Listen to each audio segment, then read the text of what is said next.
Hey everybody, my name is Paul, Hey, and I'm Vonda. and this is Business as Usual. Today we're going to talk about one of my favorite topics, social media. Mhm. So Vonda, how much experience do you have doing your social media stuff? None whatsoever. But I love videos. And so I'm always taking videos and I intend to edit them and post them on my social media to support my business. And then what happens is that I have all these videos and then I have all these videos and I just have lots of videos in my phone. Oh, So I can never get to like the editing part to post them. And now, I mean, I could go back months right now with yeah. So it's hard to keep up with, and there are so many. I actually had to take a break. You know, a lot of Clubhouse was introduced to Clubhouse, and so that became my platform. And I was in rooms there and hosting a couple of rooms and moderating in rooms, and that's pretty fantastical for how it's connecting with people, increasing their business. So I'm glad we're talking about this because I heard somebody talking about Snapchat, and I'm like, are young people still using Snapchat? Is oh that yeah. Are we using that for business now? And do you remember Bumble? Like there's so many. So what's hot? And how do you know how to keep up with the trend? And because now there's reels and people are using TikTok for business. It is so much. It's a lot. It is. It's a lot. Yeah. What do you like? TikTok is definitely an interesting platform because everybody's on there. Everybody ages from 13 to 65. Everybody's It's on true. TikTok. It's insane how popular it is. It's also extremely addicting, which is good for business owners because now now you're coming across like sponsored ads that come through. Albeit they're a little annoying, um, but I think they're effective. There's a reason that they're running ads on there, and every social platform runs advertisements because that's how they make their money from their advertisers, right? You and I would run a business Right. ad on TikTok or Facebook or LinkedIn or Instagram. So many people see it or click it, and then they make money, and we make money too, hopefully. So, but Yeah. That's advert, becoming really big. I've seen it on Hulu. Hulu has been advertising that they will run your ads. So yeah, it's becoming yes, a big commodity. yeah, and the thing is, Does that Hulu, work? That works. it should. I mean, and I haven't tried the Hulu approach. I've thought about it, but I'm like, I'm gonna hold off because normally people who advertise on Hulu would be bigger companies like Fortune 500 companies. Or so one would think. Right now, they've opened up the cost of entry to small businesses like you and me, and that's huge because instead of you having to spend $100,000 on a advertising campaign on a Hulu show, I don't know what the Mhm. cost is, but it might just be a few $100s to run a I'm kind of commercial or curious. something. I'm going to Yeah, Google it. yeah, I have no idea, but the point of marketing is to get in front of as many eyeballs as you can, and of course, in the case of like radio ads and whatever, ears. So if you have like an Amazon Alexa or a Google Home, audio ads are also a great way to advertise. But um, the main thing is to remember that Hmm. social media is still the number one place to advertise your business online, more so than Google.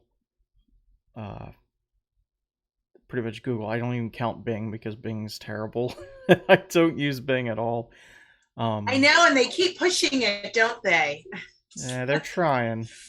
Ah, See how it they're turns trying. out for them. But today I'm going to share with you guys LinkedIn and Facebook. I'm going to do a screen share here, and hopefully it. Ooh, I like LinkedIn. We met on LinkedIn. Yeah, Yes, we did. LinkedIn is.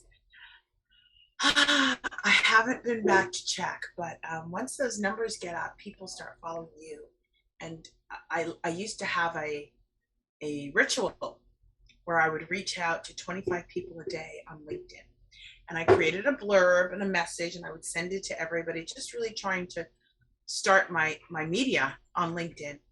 And once I got over like 3,500, followers, you no longer have to do that. Like I don't have to hunt and seek anymore. So that's a wonderful thing, is that if you keep at it, right, eventually people do start to come to you, Hmm. but it can take a little while. This follower thing, I hope you're going to speak to that, because I'm kind of perplexed about the followers. I mean, I know they're important, but some people are kind of really, um, insane about the followers. How important are they? Okay, but I'm sure we're going to get to it. Yeah. So I'll let you do what you do. Okay. All right. I'm going to share the screen here.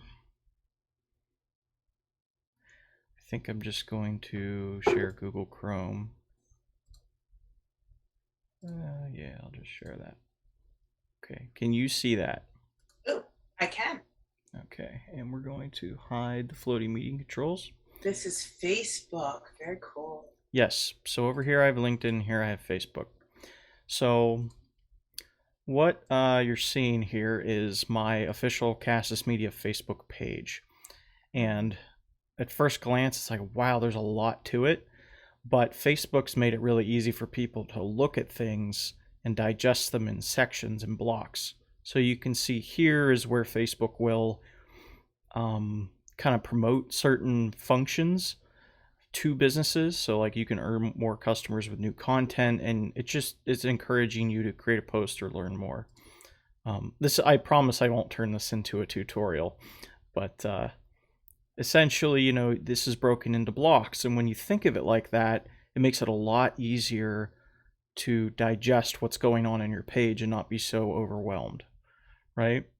So a big marketing strategy that's very effective is cross-platform. So you can see here that I have an article I just wrote yesterday about the U.S. worker shortage crisis. And if I click that, it takes us over to LinkedIn, right to the article, which brings people who are interested in business and own a business will go to my article because maybe they're trying to hire people, and then they're going to read this article. And then I had some comments on it. So that's the advantage of cross-platform sharing. Okay. And for those of you who Now, don't, is that only on Facebook, or does it work like that on other platforms? so Facebook doesn't have an article feature because they're not focused on business owners, but you see a whole ton of blog content being shared around. And I think Facebook should add an article feature or function like LinkedIn, because a lot of business people are on Facebook too. They're humans just like you and me. I own a business and I'm on Facebook constantly, not just for business, some most of the time for pleasure. But so that's, if it, like I said, if you, this here is your feed and this here is making sure everything's set up for success. I don't know what that is, but I think that, so what do you say about the option of, because in the beginning, Facebook was really geared towards, friending people and, sharing pictures and likes and really, communicating through visual media with folks, posting pictures, posting artwork, posting very, very visual. But now apparently you can start a business page. And so is the business page, that may be adjacent to your personal platform, allow you to have a little bit more flexibility in those areas? absolutely. Your If you're like a freelancer and not just like a company, I encourage you to create a personal page as well. So when you create a Yeah. page, you'll go over here, and that's wrong. Why Um, personal? Just tell the folks why personal. well, personal because people connect with people; they don't connect with brands. Right. If someone wants to do business with Jameson Legacy Group, Vonda, they're doing it because they know you and they love your personality and they want to do business with you. They're they're willing Yes. to trade resources for resources. Yeah, Um, absolutely. so, but with that being said, I mean, this I'm planning on doing a whole series of things on Facebook because there's so much to delve into. But I would like to take a little time to promote a lead generation PDF that's free. So if you guys come to my page, you'll be able to download it here, Oh, and that's cool. yep, just provide your name and email, and it'll send to you automatically. So that being said, let's head on over to LinkedIn. Um, how much time do you spend on LinkedIn, would you say, Vonda? Oh my goodness. Not a lot. It is it that's part of my problem these days. In the last week, I've maybe been on an hour. And prior to that, it's on my to-do list because I have hundreds of people that I have to respond to right now. So I'm very behind on my LinkedIn. That sounds like a But good. LinkedIn is not really about like just looking at pictures and folks are really responding and you have to kind of like, delve into what do they do? Do I want to respond? Do I want to take this connection further? Or am I just going to like hit accept? So there's a little bit more involved with LinkedIn than a platform like, Instagram or TikTok where you're just being engaged for a moment and it's fleeting. All right. So if we go into messaging here, um, you can see that I have hundreds of conversations. A lot of these are canned messages, and there's nothing wrong with canned messaging, but you Yes. you have to make it not spammy. So, and you have to do it based off of one motivation. So my motivation was simply just to grow my network, so more people would be exposed to my content. Um, it's called warming up your leads, right? So we'll just say take the Steve Whiting guy. Um, so I said, "Hey Steve, I'm trying to grow my network. I was wondering if we could connect." And he said, "Hi Paul, how can I help you?" Of course, this was like months later. He just happened to see it, so he doesn't spend a lot of time on That's LinkedIn. me. Right. And I Yeah, said, that's me. "Yeah." And I just said, "Hello, just connected with under entrepreneurs." There was no pitch, no sale. I just want to connect with people because you never know. You know, again, marketing is about getting in front of eyeballs, and you never know who might be interested in what you have to offer. Okay.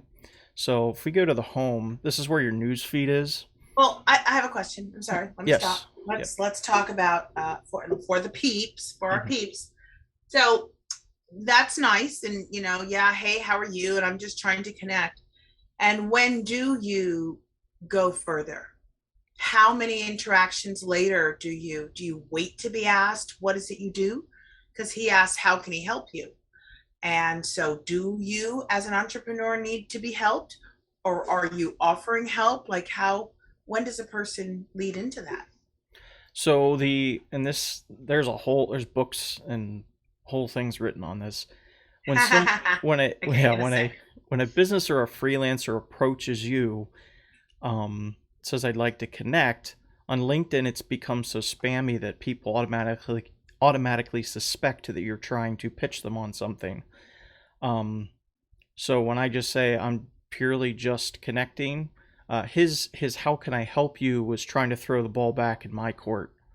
You know what I mean? So trying to say how can I help you instead of me pitching to him because it's a little more awkward for someone to pitch to someone who just asked to be helped. Does that make sense? So um, it's kind of a deflection technique. Um, Maybe I'm reading into it too much, but I could just say, "Oh, actually, I was hoping I could help you," and then it obviously turns into a pitch. So, But I thought that was the purpose, kind of LinkedIn, to connect and pitch what you're doing. Like that, we know that that's why we're here. right now, LinkedIn doesn't view it that way. So there is a company, and they're getting a free promo here called Duck Soup. I love this automation tool because it helps you connect with more people en masse. Um, They are a Chrome extension, and it lets you basically go into like your network if you want to search for people. Hmm. Um, this is without paying for their sales platform or anything. If I go to search for So like, it's just like a browser, and then you open your yeah, so LinkedIn in that browser. Okay. yeah, so you'll see it takes you, once you search for something, business owners, you can narrow it down. You can go to, let's see, business owners would be their jobs. No, that's wrong. People, People. right. And what you see here is this gentleman here in Fairfax. He is a business owner.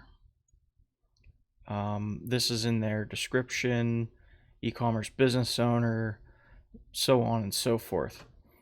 Um, if you go to people, you can first. Okay, so this is something that confuses people. First connection is somebody who you are directly friends with on LinkedIn or connected to.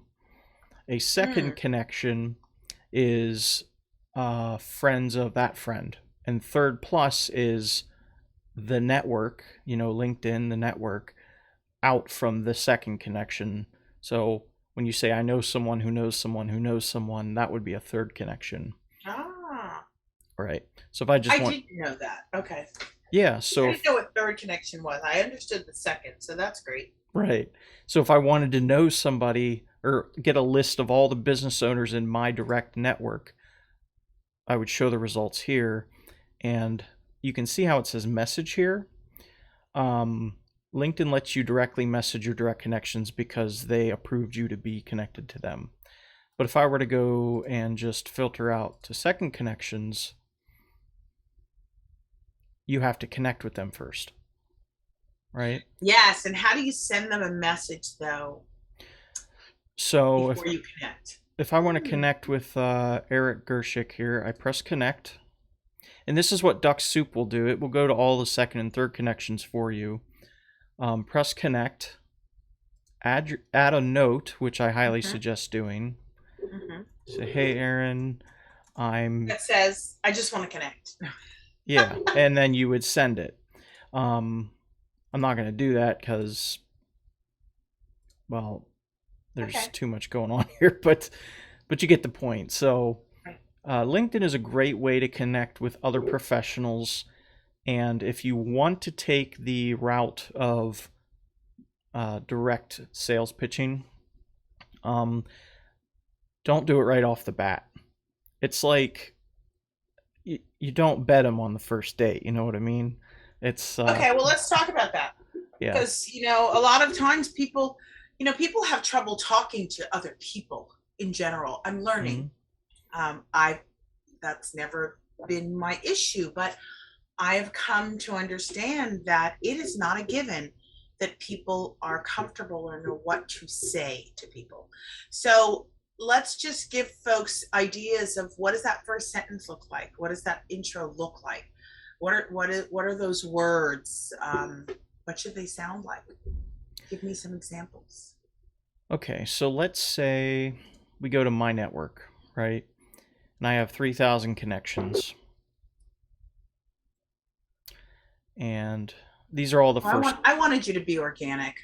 I wanted you to organically just tell me what is a sentence that you use when you are pressing that note. Oh, Just okay.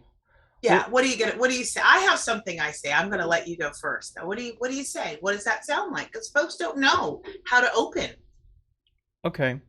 So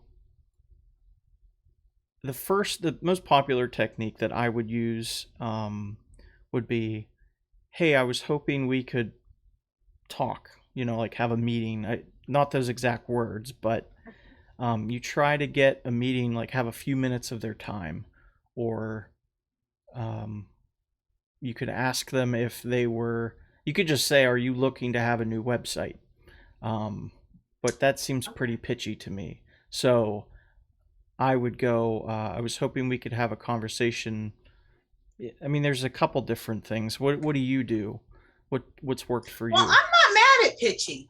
Right. I'm not mad at pitchy. I'm on LinkedIn to connect with other professionals to see. Well, actually, that's what I say. Well, I've learned that people, we're human and we Hmm. have this ego that we can't get away from. It's just part of our human avatar, right? It's part of who we are. Right. We can use it or we can not use it. We can learn not to operate from the ego, but we all have ego. And when somebody says, damn, you look good, or Paul, you're really handsome today. I love what's going on with I love the colors you're wearing. It just makes you feel a certain way. It just does. And so I always strike out like that. You know, I read your profile and it is awesome. You are doing some really dope stuff. Okay. That's a good Something like approach. that. That's just one of my ideas. And I'm like, because I know when people say that to me, I'm like, I don't know what they saw, but I'm listening. Yeah, Thank well, you for the compliment. you do have to have some kind of hook to get their attention. Yeah, a And hook. giving a compliment is the easiest way to do it. If you're not in a meeting like this in person, um, on a digital scale, on a digital method, yes, I don't know who an example would be. Uh, I don't know. We'll talk. This Michael Muse dude. He works for Han Company, I think. They're no J Watt. Okay, so let's say this Michael Muse guy. Um, like Michael, I love your cover image. That's really professional looking. Just wanted to let you know. Um, There you go. I like that. that's a lead in, and if he sees it and he replies, then Mike will be like, "Thanks, I worked hard on it," or whatever he says. Um, and then I would say, okay, well, let's say he's not the sales manager. Let's say he's the owner, and I say, I was looking at Joe Ott's website, um, because that's what I do, and I just wanted to let you know or tell you that that's what I do, and maybe we could have a conversation about it. Because eventually you got Right. to make a pitch, right? You have to You say, do. Yeah, I would think so. I'm on LinkedIn and I'm expecting to be pitched too. right, and that's okay. That's the point of doing business. Someone's got to reach out to you and ask. If you don't ask, you'll never find out. I've been fortunate enough to have a lot of people. Uh, I've been able to avoid that process by having people approach me, which is Mm-hmm. ideal, but it's unpredictable, right? How many Um, followers do you have on LinkedIn? I have 3,000 followers. So do you think, so then I go back to, do you think that being fortunate to be pitched to has to do with how many people that are following you? Like, have you found that once you got to a certain number, you didn't have to hunt and peck as much because now people are coming looking for you? That was the goal, yes. Curious. Okay. Yeah, it also has to do with what type of people you connect with. I'm not Mm. connecting with journalists or sewage workers or guys who work at Chick-fil-A because they don't have pull, but they are on LinkedIn. Their motivations are different. They have jobs or they don't have any, decision making power. As someone who wants other business owners business, I have to connect with business owners, CEOs, VPs of marketing. Um, so it's that kind of you have to connect with the right people, and that entire list is literally just business owners and a lot of veterans too, because there's a huge veteran entrepreneur movement, um, and musicians because I'm a musician, but you see what I mean. So connect with the right Well, people. I also think that I just want everyone to be mindful that, or at least I hope, maybe it's just my own dream that even if you are working at Chick fil A, y'all get your hustle on and you might need your own website. You understand? So I might work at Chick fil A, but I'm doing jewelry and or yoga pants or whatever, and I need assistance with so with that in mind, I feel like we are in a movement where everybody's doing their own thing somehow in the background in addition to their Chick-fil-A. And if they're not doing it yet, they're trying to figure it out. So Right. And it's almost become, I feel like, a requirement that you have to be doing something on the side to support yourself. absolutely. Absolutely. Okay, we're on the same page there. Yeah. And if you're not, then you need to speak with us because I certainly will help you get there. Turning passion into profit or business or your own legacy. It's time. Yeah. And we could take a quick look at some other sites if you um, like Instagram, for instance. Well, I'd like you to dig into this Reels that everybody's using. You like Reels or TikTok? Which one works better for you? It's just Well, what's your personal preference? I mean, there are millions of people on Instagram, so Through that. I have a lot of people following me. This is my brother Mark. He's a nerd. Hey, Mark. He's big into D&D and cosplaying and things like I that. love it. Um, but and I have a friend who is I'm in a band with. He's an artist, so these are some really cool posts people I follow. But you can see my messages. Explore. Trying to. The desktop version is a little wonky. Yeah, I still haven't figured out how to post from the desktop version. So you are speaking to the one that doesn't know. Yeah, I That don't would think this is a be really good example of how to. I wish I had a feed to my phone. I haven't hooked it up, but Oh, right, right. You're right. It's different. It definitely is different on the desktop, and you may not be able to show it. It manipulates completely different. right. All right. Well, oops. But I like it. So, are people still using some of the older platforms that we like? I didn't even know Snapchat was still around, and connecting with. I remember I used something called Bumble. I've used quite a few. Um, what's going on in the social media world, and do you feel that there's certain, I mean, we know that, well, we don't know, but they say Facebook is for an older market. I'm not sure how true that is. um, but are they still divided that way, do you feel, or is it starting to merge a little bit more? Well, there's definitely and I use this word in a non-political sense. Um, People who are more liberal minded about social media. Mm, So, right.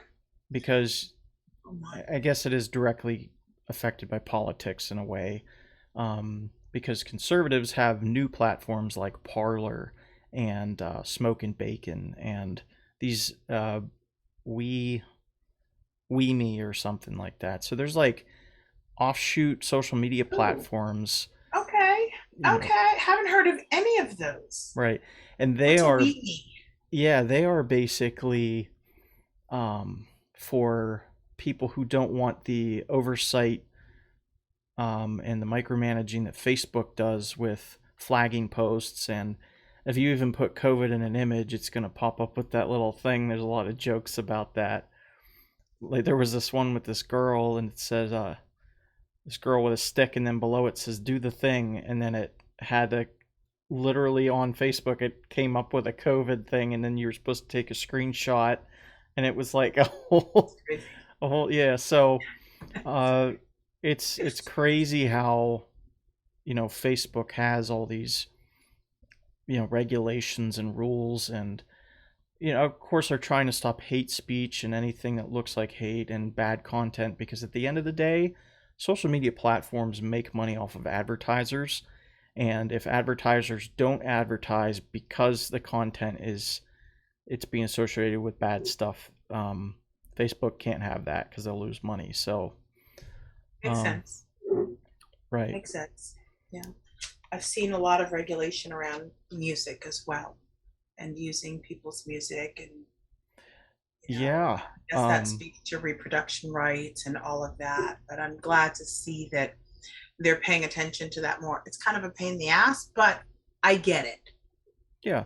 I I have get it. this thing called Lo-Fi Trumpet Guy, and I do.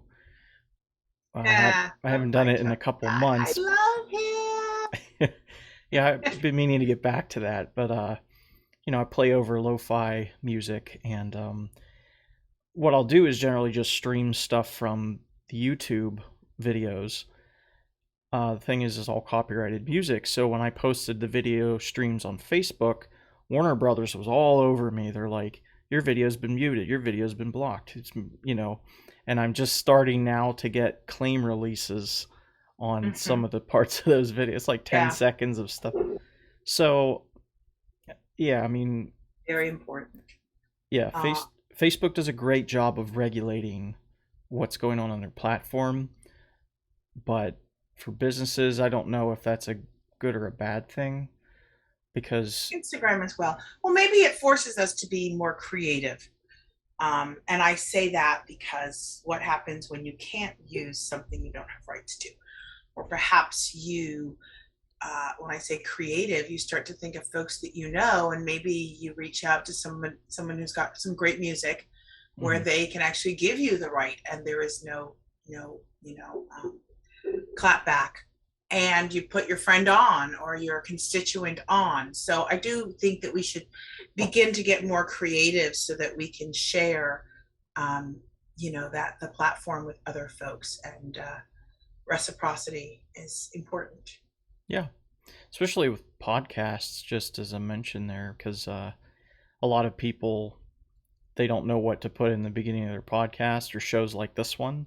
Yeah. The music you guys hear in the beginning and end of this video, I produced myself. That's part of what I do as a Nice. marketer. So I create podcast intros and things like that. Go So Polly, go Polly, yeah Polly. yeah, but all that stuff's copyright free. I don't have time to be. I mean, the music royalty industry is a multi-billion-dollar industry.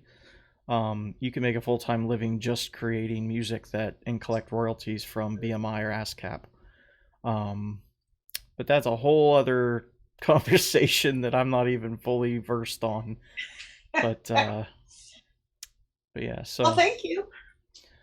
all right. Well, with that being said, my name is Paul. And I'm Vonda, and thank you for joining us once again for business as usual.